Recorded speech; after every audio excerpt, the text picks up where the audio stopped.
এমন কিছু আমল রয়েছে যে আমলগুলো করলে আপনার চেহারা দুধের মতো ফর্সা হয়ে যাবে এবং আপনার চেহারার দিক থেকে মানুষ চোখ ফিরাতেই পারবে না, এত ফর্সা হয়ে যাবেন। আপনার চেহারার মধ্যে নূর চলে আসবে।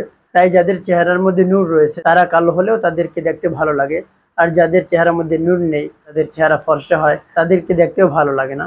আল্লাহ রাব্বুল আলামিন বলেছেন, লাকাদ খলাকনাল ইনসানা ফি আহসানি তাকওয়িম, আমি মানুষকে সবচেয়ে সুন্দর করে সৃষ্টি করেছি।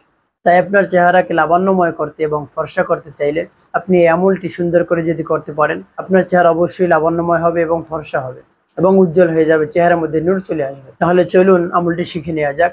1 নম্বর, আপনি সদা সর্বদা ওযু অবস্থায় থাকবেন। 2 নম্বর, 5 ওয়াক্ত নামাজ নিয়মিত আদায় করবেন।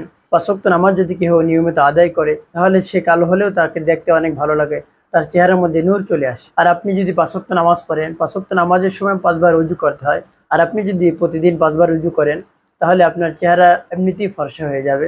কারণ অজুর পানি হলো উত্তম পানি, সেটা আপনার ক্রিমের কাজ করে। আপনি যত দামি ক্রিমই লাগান না কেন, অজুর পানি হলো শ্রেষ্ঠ ক্রিম। তারপর আপনি সব ধরনের গুনাহ থেকে বিরত থাকবেন। আর আপনি যদি গুনাহ থেকে বিরত থাকেন তাহলে আপনার চেহারা অবশ্যই লাবণ্যময় হবে, সুন্দর হবে এবং উজ্জ্বল হবে।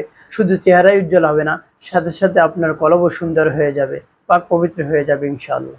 তারপর যে দোয়াটি আপনি 7 বার পড়বেন প্রতিদিন ফজরের নামাজের পর, ইয়া নূর ইয়া নূর, এভাবে 7 বার পাঠ করে আপনি হাতে ফু দিয়ে আপনার মুখমণ্ডল এভাবে মুছে দিবেন। তাহলে আল্লাহ রাব্বুল আলামিনের এই নামের বরকতে অবশ্যই আপনার চেহারা ফর্সা হবে, সুন্দর হবে এবং লাবণ্যময় হবে, আপনার চেহারা উজ্জ্বল হবে। আল্লাহ রাব্বুল আলামিন আমাদের সকলের চেহারা সহ অন্তরকেও পরিষ্কার করে দিন। আমিন ওয়া মা তাওফীক ইল্লা বিল্লাহ।